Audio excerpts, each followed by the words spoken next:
Hello guys, आप सभी का स्वागत है हमारे यूट्यूब चैनल पे। हम लोग बिहार एसटीटी का कंप्लीट प्रिपरेशन कर रहे हैं। उसके लिए हम लोग सुबह 11 बजे पढ़ते हैं। हम लोग टेक्निकल पोर्शन है इसका। तो हम लोगों ने बहुत सारा टॉपिक कवर किया और आज हम लोग कवर करने वाले हैं डाटा स्ट्रक्चर स्टार्ट करने वाले हैं हम लोग। तो देखते हैं इसमें जो एग्जाम के पॉइंट ऑफ व्यू से आपके लिए हो सकता है इंपॉर्टेंट, वो सारा कुछ मैं लेके आया हूँ। अगर आप चाहते हैं मुझसे जुड़ना मेरे टेलीग्राम पे, तो मैं लिंक डाल दूँगा, वहाँ से जाकर मुझको फॉलो कर सकते हैं, मेरे ग्रुप को ज्वाइन कर सकते हैं। तो अब देखते हैं हम आज का क्वेश्चन नंबर 1 देखते हैं।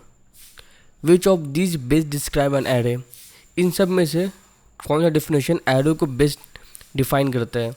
ऑप्शन नंबर है A data structure that shows a hierarchical behaviour, a container of object of similar types. Option C arrays are immutable once initiated. Option number D array is not a data structure. देखिए आपका array क्या होता है, और कोई पूछा आपसे array क्या होता है, तो एरे आपका same type of data type होता है। इसका आपको हो जाएगा contain of object of similar types. इसका आपको हो जाएगा ऑप्शन भी हो जाएगा। मतलब क्या है, आपका एरे क्या, एरे का ऑब्जेक्ट है एक कंटेनर ऑफ ऑब्जेक्ट, मतलब उसमें बहुत सारा ऑब्जेक्ट है और सारे का सारा ऑब्जेक्ट आपको सेम टाइप का है। मतलब अगर आपके उस कंटेनर में सिर्फ इंटीजर है तो पूरा का पूरा इंटीजर रहेगा, अगर उसमें फ्लोट है तो पूरा का पूरा फ्लोट रहेगा, अगर कैरेक्टर है तो उसमें तो पूरा का पूरा कैरेक्टर रहेगा। उसमें same type of data type रहता है उसके अंदर, वो याद रखना है। अब देखते हैं हम लोग question number 2। How do you initialise an array. अगर आपको एक एरे को इनिशियलाइज करना है तो हम लोग किस तरह करेंगे, उसके लिए सिंटेक्स क्या रहेगा। सिंटेक्स देखिए, यहाँ सामने 4 ऑप्शन है। इंट एरे, फिर आपका बड़ी ब्रैकेट 3, फिर 1 2 3। और इन तीनों में देखिएगा ना, याद रखिए आपका यहाँ पे स्मॉल ब्रैकेट तो होगा नहीं, तो आपको यहाँ पर बी और डी पहले ख़त्म हो गया। आपका बचा ए बचा और आपका सी बचा। देखिए ए सी में है ना, आपका यहाँ पे ब्रैकेट ये नहीं होता है, आपका यहाँ पे ये ब्रैकेट होता है, तो यहाँ पे हो जाएगा सी हो जाएगा। मतलब कि इंट एड है, फिर 3, फिर 1 2 3। इसमें आपको जो यहाँ पे ये 3 लिखा हुआ है ना, ये लिखा हुआ है मतलब कितना नंबर ऑफ आपका इनपुट डाल रहे हैं, और 1 2 3 क्या आपको इनपुट क्या है इसमें ये डाल रहे हैं। तो आपको ये बस ध्यान देना, सिंपल सा क्वेश्चन है। अब देखते हैं हम लोग question number 3। How do you instantiate an array in Java. अगर जावा में हम लोग को एरे को इंस्टेंटिएट करना है तो हम उसके लिए क्या सिंटेक्स लिखेंगे। देखिए आप हम 4 ऑप्शन पहले अवेलेबल है।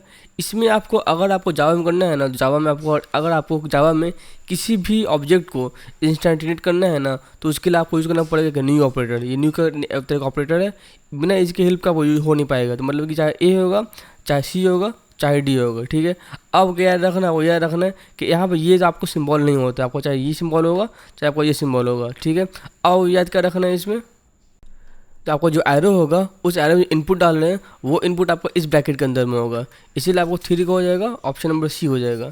इसलिए आप टिक मार देते हैं यहाँ पे, इसका आपको ये हो जाएगा। देखिए इंट ऐड हो गया यहाँ पे, फिर यहाँ पे कितने इंट डाल रहे हैं, 1 डाल रहे हैं, 2 डाल रहे हैं, 3 डाल रहे हैं, वो यहाँ पे लिखेंगे हम लोग। और न्यू तो कंपल्सरी लिखना है इसके लिए। अब देखते हैं क्वेश्चन नंबर 4। ये आपका एक प्रोग्राम है, जावा का प्रोग्राम है। इसमें अगर पूछ रहे हैं इसमें आपको आउटपुट क्या आएगा, तो देखिए आपका पहले जावा प्रोग्राम का सिंटेक्स सही सब कुछ। इसमें यहाँ पे एक एरे है, उस एरे को मैंने डाला है, 1 2 3 4 5 डाल दिए। और पहले क्या निकाल रहे हैं, पहले हम निकाल रहे हैं एरे ऑफ 2 निकाल रहे हैं, फिर एरे ऑफ 4 निकाल रहे हैं। जब भी हम लोग एरे को हम लोग डेटा में आप इनपुट करते हैं ना, तो यहाँ पे देखिए एरे 1 2 3 4 5 जरूर है, लेकिन इसका एड्रेस क्या होगा, इसका एड्रेस होगा 0, इसका एड्रेस होगा 1, इसका एड्रेस होगा 2, इसका एड्रेस होगा 3 और इसका एड्रेस होगा 4। क्योंकि उसका इंडेक्स आपको जो इंडेक्स लिखते हैं एरे का, वो लिखते हैं 0 से। मतलब क्या पूछ रहे हैं 2 पे क्या है, तो मतलब 0 1 2, यहाँ पे हो जाएगा 3। अब पूछ रहे हैं 4 पे क्या है, तो 0 1 2 3 4, मतलब हो जाएगा 5। इसका आप हो जाएगा ऑप्शन नंबर ए, मतलब 3 का 4 का 3 और 5 हो जाएगा। क्योंकि एरे ऑफ 2 पूछ रहा है, तो 2 पोजीशन पे आपको 3 आएगा और आपका 4th पोजीशन पे आपका 5 आएगा, ठीक है। अब देखते हैं हम लोग क्वेश्चन नंबर 5 देखते हैं। Element in array are access. अगर आपका पूरा आपको एक बहुत सारा एलिमेंट एक एरे के अंदर, तो हम लोग किसी भी पोर्शन को, मान लीजिए आपका 100 नंबर का एरे बना हुआ है, हम चाहते हैं कि सीधे 90 नंबर को एरे, 90 नंबर को हम चूज़ करना है, तो क्या पॉसिबल है या नहीं पॉसिबल है। आप जो चूज़ करेंगे 90 नंबर को, किस तरह चूज़ करेंगे। Option number A randomly, option number B sequentially, option number C exponentially, या फिर ऑप्शन नंबर डी लॉगरिथमेटिकली। देखिए अगर आपका बहुत सारा एरे है, तो मान लीजिए यहाँ पे आप 1 पोजीशन पे, यहाँ पे 2 पोजीशन पे, यहाँ पे 3 पोजीशन पे, यहाँ पे 4 है, 5, इस तरह का बहुत सारा पोजीशन पे आपको एरे है। तो अगर आप चाहते हैं सीधे इस पोजीशन पे एरे निकालना है, तो आप सीधे इसको भी आप रैंडमली चूज़ कर सकते हैं। अगर आप चाहते हैं इस पोजीशन का आपको एरे आपको निकालना है, आपका एलिमेंट निकालना है, तो आप इस पोजीशन से भी आप एलिमेंट को निकाल सकते हैं। तो अगर हम बात करें कि एरे को हम किस तरह एक्सेस कर सकते हैं, तो याद रखना आपको रैंडमली हम लोग जहाँ का चाहेंगे वहाँ का आपको एलिमेंट को निकाल सकते हैं, ठीक है, आपको याद रखना है। तो आपका एरे होता है आपका रैंडमली होता है, लेकिन अगर आपका लिंक लिस्ट आएगा तो वो लिंक लिस्ट रैंडमली नहीं होता है, आपका लिंक लिस्ट होता है सिक्वेंशियली। याद रखना आपको लिंक लिस्ट मान लीजिए आपको यहाँ पे जाना है, एक लिंक लिस्ट है, तो पहले यहाँ पे जाएंगे, फिर यहाँ पे, फिर यहाँ पे, फिर यहाँ पे, लेकिन वो मेरा एरे है, लिंक लिस्ट नहीं है, तो सीधा हम यहाँ पे आ सकते हैं। तो मतलब कि अगर एरे की बात करेगा तो रैंडमली होगा अगर हम लोग एक्सेस करते हैं कि एलिमेंट को। अगर बात आएगा लिंक लिस्ट का, तो लिंक लिस्ट में हम लोग जो एक्सेस करते हैं एलिमेंट को वो सिक्वेंशियली करते हैं, वो याद रखना पड़ेगा। अब देखते हैं हम लोग question number 6, ADT stands for. आपका ADT का फुल फॉर्म क्या होता है? Option number A array data type, option number B abstract data type, option number C arithmetic data type, या फिर option number D none of the above. इसका आप हो जाएगा एब्स्ट्रैक्ट डेटा टाइप हो जाएगा, 6 हो जाएगा ऑप्शन नंबर बी। अब देखते हैं हम लोग question number 7, example of linear data structure. आपको लीनियर मतलब क्या होता है? जो भी आपको होता है वन डायमेंशन है वो आपको लीनियर होता है। मतलब कि आपको होता है, मान लीजिए आपका एक सिंगल एक डायमेंशन है, या आपका एक लाइन में हो गया, लेकिन मान लीजिए आपका एक 2D में बन रहा है, ऐसे बन रहा है, ऐसे बन रहा है डेटा, ऐसे डेटा आ रहा है, ऐसे डेटा आ रहा है, तो ये आपका आपको ये 3D हो गया। 3D में आपका लीनियर नहीं होता, ये आपका होता है कुछ और होता है, ये कम्प्लेक्स होता है आपका, ये लीनियर ये होता है आपका। अब देखते हैं पूछ रहे हैं इसमें example of linear data structure. इस समय से लीनियर कौन है? Option number A array, option number B graph, option number C queue, option number D both 1 and C। देखिए आपको जो एरे होता है वो आपको लीनियर होता है, और आपका जो क्यू होता है वो भी लीनियर होता है, लेकिन आपका जो ग्राफ होता है वो नॉन लीनियर होता है, इसीलिए इसका हो जाएगा 7 का डी हो जाएगा बोथ 1 and C। अब देखते हैं question number 8, which of the following is not A primitive data structure. देखिए प्रिमिटिव क्या होता है? ऐसा डेटा स्ट्रक्चर जो कि बहुत पहले से है, उसको हम लोग कंबाइन करके नया नहीं बनाए हैं, उसको हम लोग कहते हैं प्रिमिटिव। जो कि नया जो सबसे पुराना वो प्रिमिटिव है। और नॉन प्रिमिटिव क्या होता है? हम लोग प्रिमिटिव को कंबाइन करके अगर बनाते हैं तो होता है नॉन प्रिमिटिव होता है, लेकिन अब स्टार्टिंग में क्या था, वो स्टार्टिंग प्रिमिटिव ही था। तो क्वेश्चन क्या पूछ रहा है कि इन सब में से कौन प्रिमिटिव नहीं है? Option number A array, option number B stack, option number C tree, option number D queue. देखिए 8 का हो जाएगा, ऑप्शन नंबर सी हो जाएगा ट्री। ट्री क्या है ना, ट्री आपको बनाया गया बाद में, लेकिन आपको एरे पहले से है, स्टैक प्रिमिटिव है, अब क्यू प्रिमिटिव है। लेकिन ट्री क्या है? ट्री को हम लोग बनाया गया है, क्योंकि देखिए सब आपको 1D में है, लेकिन ट्री आपको 2D में आता है। ट्री आता है, फॉरेस्ट आता है, जब आपका 2D में आता है, इसलिए इसका आप हो जाएगा ऑप्शन नंबर सी। अब देखते हैं हम लोग question number 9, data structure mainly specify which of the following. आपका जो होता है डेटा स्ट्रक्चर वो सब में से कौन सा आपको स्पेसिफाई करता है? और आप बहुत सारा आपका इनपुट है। Option number A organisation of data, option number B accessing of data, option number C degree of associativity, या फिर option number D all of the above. आपका एक सिंपल डेटा स्ट्रक्चर सब कुछ बताता है, मतलब यही बताएगा आपको कि आप डेटा किस तरह ऑर्गेनाइज है, आप डेटा को किस तरह एक्सेस कर सकते हैं, आपको डिग्री ऑफ एसोसिएटिविटी क्या होता है। इसका आपको हो जाएगा डी, 9 का डी हो जाएगा वो ऑल ऑफ दीज। अब 10 देखते हैं हम लोग, which of the following data structure is not a linear data structure. इन सब में से कौन लीनियर नहीं है? आपको मैंने बताया लीनियर क्या होता है, जो 1D में आता है वो लीनियर है, और जो आपका प्रिमिटिव था वो लीनियर है। देखिए यहाँ पे आता है स्टैक है, लिंक लिस्ट है, एरे है, नॉन ऑफ दीज है। आपका स्टैक क्या है?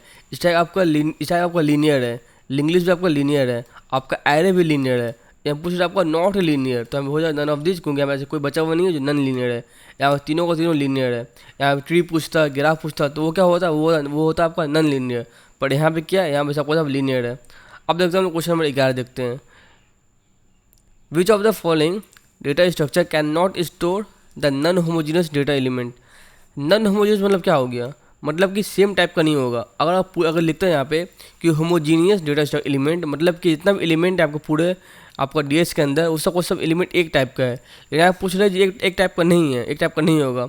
Option number A array, option number B stack, option number C pointer, option number D record. देखिए अगर जो आपका स्टैक है, आपके पास पॉइंटर है, आपके पास आपका रिकॉर्ड है, इस तीनों में अगर डेटा डालेंगे ना तो वो होगा नॉन होमोजीनियस। पर अगर आप यहाँ पर डालेंगे तो हो जाएगा होमोजीनियस। यहाँ पूछेगा कि कांट स्टोर नॉन होमोजीनियस, आपको नॉन होमोजीनियस को स्टोर नहीं कर सकता है। आपको एरे जब भी स्टोर करेगा वो होमोजीनियस स्टोर करेगा, वो नॉन होमोजीनियस स्टोर नहीं करेगा, इसलिए 9 को हो जाएगा ए। बाकी आपका स्टैक है, आपका क्यू है, आपका पॉइंटर है, रिकॉर्ड है, ये सब डेटा आपको स्टोर करता है ना, वो सब होता है नॉन होमोजीनियस। लेकिन आपका जो एरे डेटा स्टोर करता है वो होता है होमोजीनियस। अब देखते हैं हम लोग question number 12, which data structure is use in breath first search. ये आपका बहुत क्वेश्चन इंपॉर्टेंट क्वेश्चन आपका ब्रेथ फर्स्ट सर्च एल्गोरिथम में हम लोग कौन सा डेटा स्ट्रक्चर यूज़ करते हैं। Option number A stack, option number B queue, option number C tree, option number D array. आपको ब्रेथ फर्स्ट सर्च में हम यूज़ करते हैं क्यू नाम को, डीएस यूज़ करते हैं, हम यूज़ करते हैं हम लोग क्यू यूज़ करते हैं क्यू को। अब देखते हैं हम लोग क्वेश्चन नंबर 13। ADT कंटेंट्स आपको जो होता है एब्स्ट्रैक्ट डेटा टाइप, ये अपने अंदर क्या होल्ड करता है? Option number A value definition, option number B a operator definition, option number C both A and B, या फिर option number D none of the above. आपको जो होता है ADT वो अपने अंदर वैल्यू भी रखता है, वो अपने अंदर ऑपरेटर को रखता है, पर परफॉर्म किस तरह होगा वो ये नहीं रखता है। इसका आपको हो जाएगा बोथ ए एंड बी, मतलब कि आपका जो परफॉर्म होगा रिजल्ट किस तरह आया वो अपने अंदर ये स्टोर नहीं रखता है, लेकिन अपने अंदर वैल्यू जरूर रखेगा और अपने अंदर क्या आपका ऑपरेशन होने वाला वो जरूर रखेगा। ठीक है, अब देखते हैं क्वेश्चन नंबर 14। EOF एक फंक्शन है, इज यूज फॉर, आपका EOF फंक्शन है वो हम लोग क्यों यूज़ करते हैं? Option number A asserting no error in a file, option number B appending data to a file, option number C counting amount of data in a file, फिर option number D checking for end of file. आपको EOF है ना, ये मतलब होता है and of file होता है, जो मतलब होता है मतलब क्या, checking for end of file, इसलिए हम लोग चेक करते हैं इसको। अब देखते हैं हम लोग क्वेश्चन नंबर आज का 15 देखते हैं हम लोग। Stack can be represented as, आपको स्टैक किस तरह बना सकते हैं, किसकी हेल्प से आप स्टैक को बना सकते हैं? ऑप्शन नंबर ए है array, option number B link list, option number C both one and B A and B, option number D queue. अगर आपको बनाना है एरे स्टैक बनाना है तो आप विद हेल्प ऑफ एरे बना सकते हैं और with help of link list बना सकते हैं। इसका हो जाएगा बोथ ए एंड बी हो जाएगा। स्टैक कैसे रहता है, आपको स्टैक कैसे रहता है, देखिए यहाँ से डेटा आएगा, आपको डेटा आपको यहाँ से इंटर करेगा और डेटा आपको यहाँ से निकलेगा भी, इसको हम लोग स्टैक कहते हैं, मतलब कि जो आपका लास्ट इन फर्स्ट आउट। अब देखते हैं हम लोग क्वेश्चन नंबर 16 देखते हैं। In stack data element placed on the stack is, अगर आपको ये स्टैक है, अगर आपको मान लीजिए पूरा स्टैक फुल हो गया, यहाँ पे स्टैक पूरा फुल हो गया, यहाँ पूरा डेटा आपको अवेलेबल है, अगर आपको डेटा बनना है आपको पहले क्या काम करना पड़ेगा? Option number A the first data item to be remove, option number C the last data item to be remove, option number C given an index 0, option number D not given as index 0। अगर आपको stack के अंदर data element को आपको डालना है, अब वो ये चेक करना पड़ेगा कि आपका जो लास्ट एलिमेंट है वो भरा हुआ नहीं भरा हुआ है। अगर पूरा लास्ट एलिमेंट भरा हुआ रहेगा तो आपको इसको रिमूव करना पड़ेगा। मान लीजिए 5 तक आपको 1 2 3 4 आपको 4 जगह आपके पास, ठीक है। अगर आपको डालना है कोई एलिमेंट तो चेक करेंगे पहले जगह फुल है या नहीं फुल है, अगर ये फुल रहेगा पहले इसको रिमूव करेंगे फिर डालेंगे, मतलब क्या the last element to be removed. आपको जो लास्ट एलिमेंट है उसको रिमूव करना पड़ेगा और रिमूव करने के बाद जो आपको स्पेस बच जाएगा उसमें हम लोग डेटा को प्लेस करेंगे रखेंगे। अब देखते हैं हम लोग question number 17। Which of the term related with stack, इन सब में से कौन सा टर्म है जिसका रिलेशन आपका स्टैक से है? Option number A top, option number B push, option number B pop, option number C push. आपका जो टॉप है और आपका जो पॉप है और आपका जो पुश है, ये तीनों का तीनों आपका स्टैक से इसका रिलेशन है, इसका आपको हो जाएगा ऑल ऑफ डी हो जाएगा। अब देखते हैं क्वेश्चन नंबर 18। विच ऑफ नहीं process of inserting an element in stack is called. अगर आप एक स्टैक है, इस स्टैक के अंदर अगर आप चाहते हैं डेटा को डालना तो हम उसको क्या कहते हैं? Option number A create, option number B push, option number C evaluation, option number D pop. अगर इसके अंदर डेटा को इंसर्ट कर रहे हैं हम लोग उसको कहते हैं हम लोग पुश करना, डेटा को पुश करना कहते हैं, इसका आपको हो जाएगा 18 का बी हो जाएगा। अब देखते हैं हम लोग आज क्वेश्चन नंबर 19 देखते हैं। Process of removing N element from stack. अगर आपका स्टैक है उस स्टैक में जब डेटा को रिमूव करना है तो उसको हम लोग क्या कहते हैं? Option number A create, option number B push, option number C evaluation, option number D pop. उसको कहते हैं हम लोग पॉप करना। इंसर्ट करने को कहते हैं पुश करना और रिमूव करने को कहते हैं हम लोग पॉप करना। अब देखते हैं क्वेश्चन नंबर 20 देखते हैं हम लोग। In a stack if a user tries to remove an element from a empty stack is called. अगर आपका स्टैक है, ये स्टैक आपका एम्प्टी है, उस एम्प्टी स्टैक में से अगर चाह रहे डेटा को रिमूव करना तो उसको हम लोग क्या कहते हैं? Option number A underflow, option number B empty collection, option number C overflow, जो option number D garbage collection. अगर आपका एक स्टैक है, ठीक है, वो स्टैक पूरा रिमूव है, अंदर कोई आपका एलिमेंट है ही नहीं, तब भी उसके अंदर हम लोग डेटा को रिमूव कर रहे हैं, उसको कहेंगे अंडरफ्लो कहेंगे हम लोग, मतलब डेटा है नहीं तब भी हम लोग जबरदस्ती डेटा को निकाल रहे हैं। अब देखेंगे क्वेश्चन नंबर आज का 21 देखेंगे हम लोग। Pushing an element into stack already having 5 element and stack of such 5। मतलब कि आपका एक स्टैक है, इसके अंदर आप कैपेसिटी है 5 एलिमेंट को रखने का, 1 2 3 4 और 5, मतलब इसके अंदर कैपेसिटी है 5 एलिमेंट को रखने का और ये पूरा फुल हो चुका है। लेकिन तब भी अगर चाहेंगे हम इसके अंदर एलिमेंट डालना तो उसको हम लोग क्या कहेंगे? Option number A overflow, option number B crash, option number C underflow, option number D user flow. आपका केस का हो जाएगा ओवरफ्लो। मतलब कि आपका डेटा पूरा फुल है, आपका स्टैक पूरा फुल है, तब भी उसमें हम लोग डेटा को इनपुट करना है, तो मतलब आपका डेटा ओवरफ्लो हो जाएगा। अब देखते हैं हम लोग question number 22। The data structure required to check whether an expression contains a balance parenthesis is. अगर आपको चेक करना है कि आपका जो पूरा आपका एक्सप्रेशन है उसके अंदर जो ब्रैकेट है वो ब्रैकेट बैलेंस वे में है या फिर अनबैलेंस वे में है, तो वो चेक हम लोग किसके हेल्प से करते हैं? Option number A stack, option number B queue, option number C array, option number D tree. हम लोग with the help of stack check करते हैं कि उसके अंदर जो आपका ब्रैकेट है वो बैलेंस है या फिर नहीं है। ठीक है, अब देखते हैं हम लोग क्वेश्चन नंबर 23 देखते हैं हम लोग। Which data structure is use for implementing recursion. अगर आपको रिकर्शन यूज़ करना है तो हम लोग को कौन सा डेटा स्ट्रक्चर हेल्प करेगा? Option number A queue, option number B stack, option number C array, option number D list. हमको स्टैक चाहिए अगर हमको डेटा को रिकर्शन को यूज़ करना है वहाँ पे, तो ठीक है। अब देखते हैं हम लोग question number 24। A linear list of element in which deletion can be done from the one and. मतलब डिलीशन कहाँ से होगा? आपका फ्रंट पे से होगा। And initiation can be place only at the other place and rear. ठीक है, अगर आपका एक ऐसा आपका डेटा स्ट्रक्चर है जिसमें आपका एक जगह फ्रंट है आपका और एक जगह आपका रियर है, आपका ये फ्रंट है और आपका ये रियर है, तो उसको हम लोग क्या कहेंगे? Option number A queue, option number B stack, option number C tree, option number D link list. ऐसे डेटा स्ट्रक्चर को हम लोग कहते हैं क्यू। इसलिए क्या हो गया? ये हम लोग का क्यू हो गया।